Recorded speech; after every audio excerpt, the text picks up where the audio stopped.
year physics student at Verlinde University. And this year we studied conformal field theories. Maybe you've heard them before. These are special quantum field theories.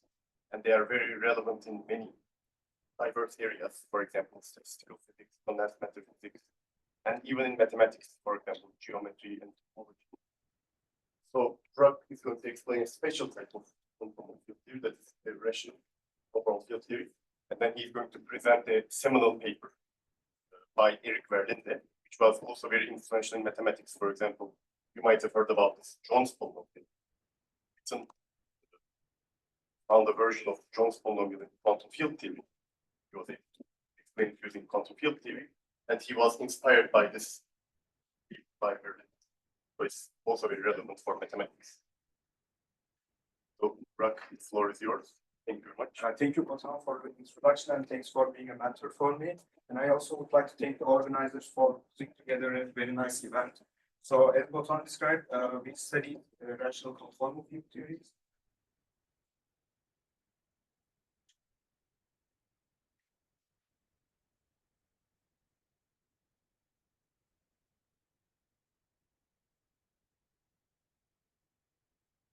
So I will first talk about some motivations for conformal field theory, some of which Batuhan mentioned, and I will define what is a conformal field theory in 2 dimensions and how to construct the Hilbert space. And then I will go into the rational conformal field theory and the Verlinde line stuff. So conformal field theory in 2 dimensions has wide applications in both physics and mathematics. So in string theory, in statistical systems, in integrability, these are very important theories.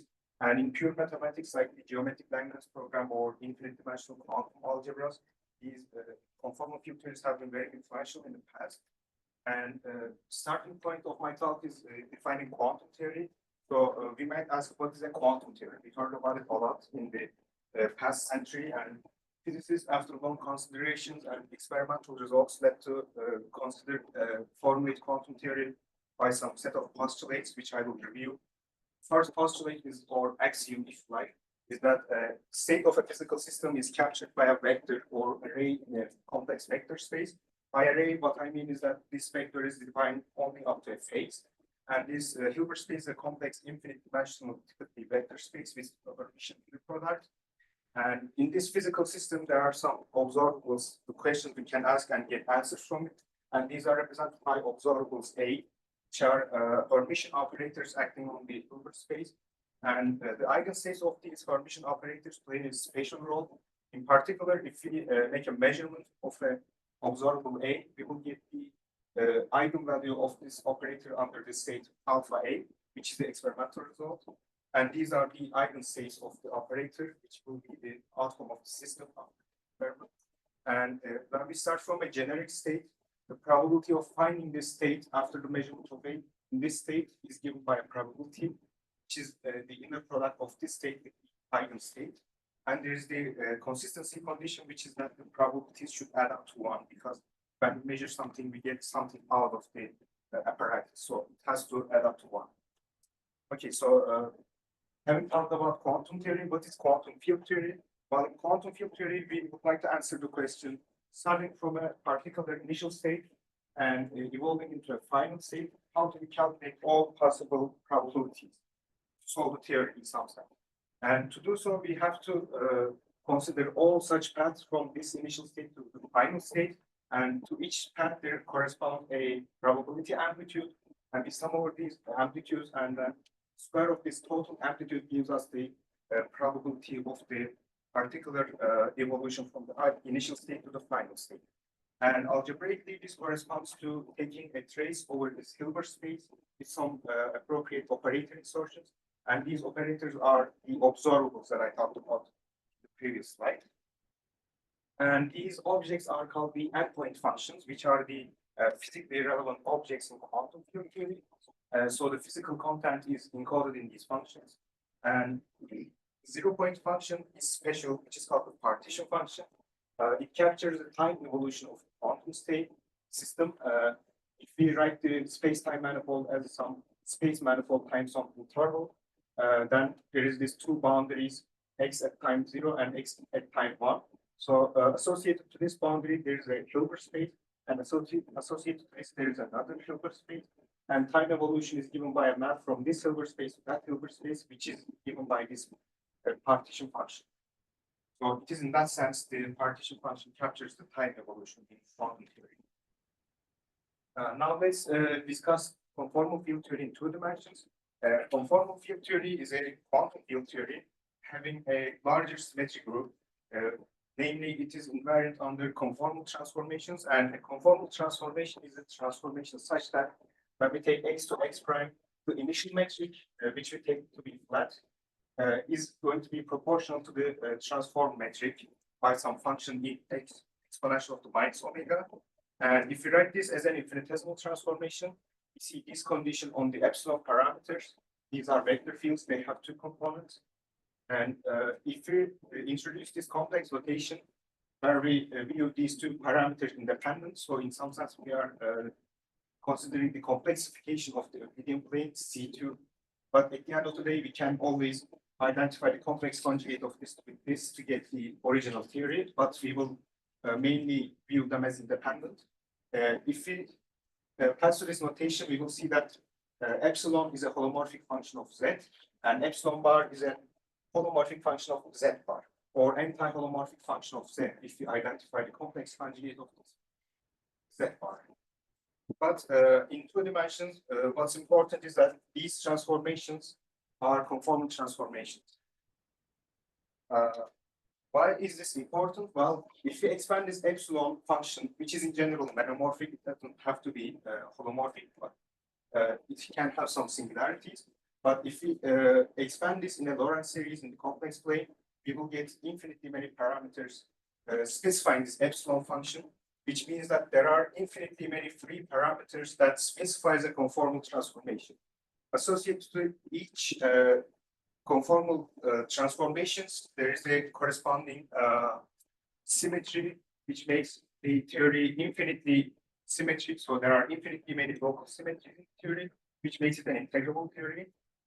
So this is why conformal field theory is very relevant for physicists and also mathematicians. And the relevant symmetry algebra in quantum conformal field theory is given by the Virasoro algebra. It's an infinite dimensional algebra. There are 2 independent sectors, L and L bar are operators that generate the conformal transformation in the Z and Z bar sectors, respectively, and they act on the Hilbert space, and they communicate each other. Sorry.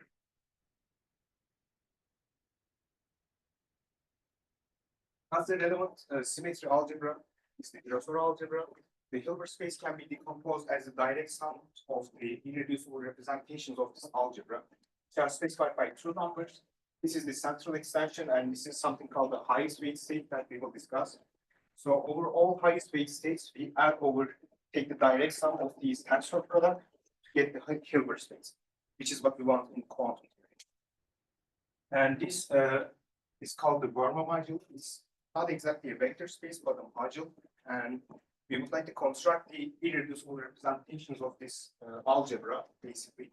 And to do that, we will first make an analogy with the SU2 case, which is well known and easy. And based on that analogy, we will be able to construct the irret of this algebra.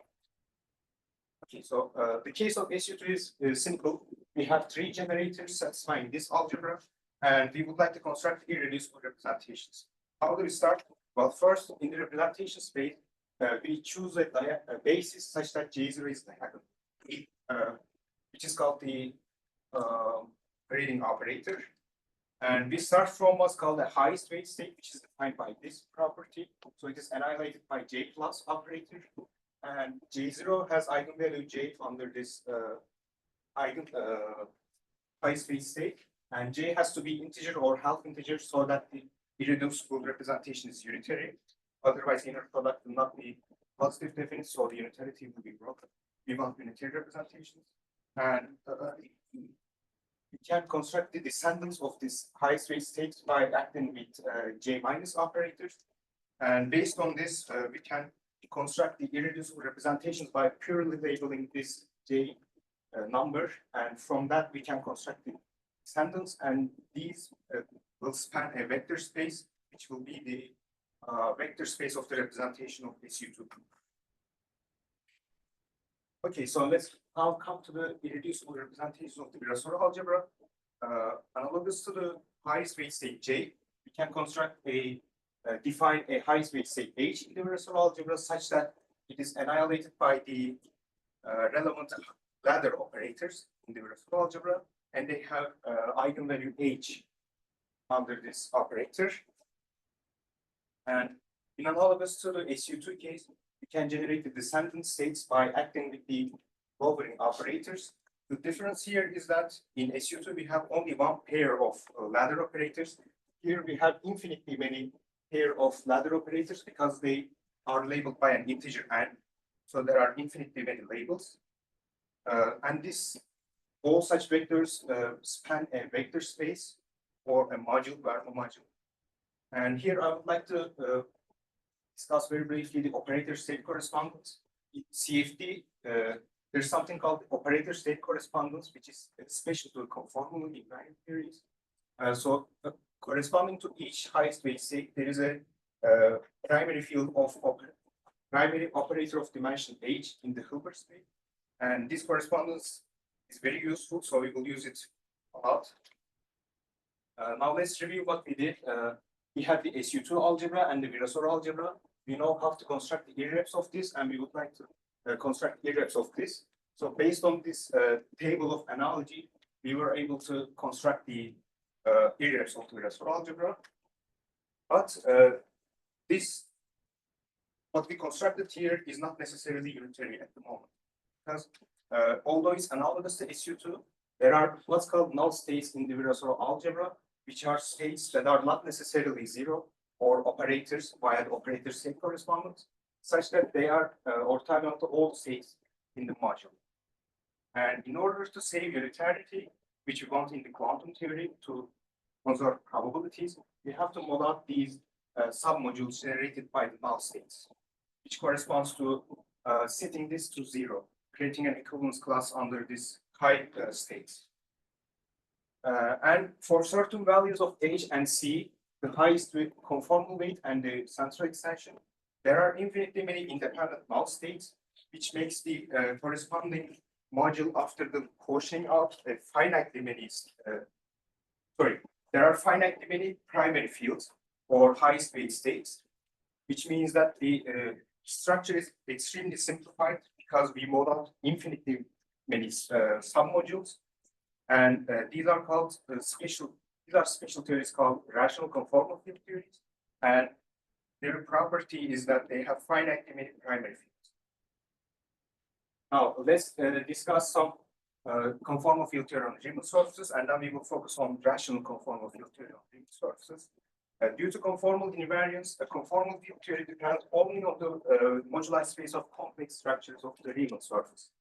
And we know the Riemann surfaces, there is the simplest case, the Riemann surface, which has no moduli. There is a unique Riemann sphere. And then there is the torus, which is the Riemann surface of genus 1. And the moduli space of torus is labeled by this moduli parameter tau, which is in some sense the quotient out of the upper complex plane by this SL2Z group, which are the large diffeomorphisms of the torus that leave the torus invariant. And this quotient out by SL2Z imposes an important constraint on the corresponding conformal field theory, which is called the modular invariant. So the corresponding conformal field theory will be invariant under these SL2Z transformations, which constrains the dynamic significance. Okay, so you might ask, what about the Riemann surfaces of higher genus? Well, it turns out we can suit the tori together to generate Riemann surfaces of higher genus, like in this picture. So the case of torus and the modular invariance plays a special role in the conformal field theory, and we will mainly focus on this. Okay, so we have a rational conformal field theory on the torus now, and there are finitely many families or highest weight states here, equivalence class. And because they have a finite image structure, we can create an algebra between them, we can fuse them together, which is like, in some sense, a tensor product in the SU2 case. But it's not exactly a tensor product, it's a fusion. And when we fuse two primary fields together or the representatives in the family, we get something else in another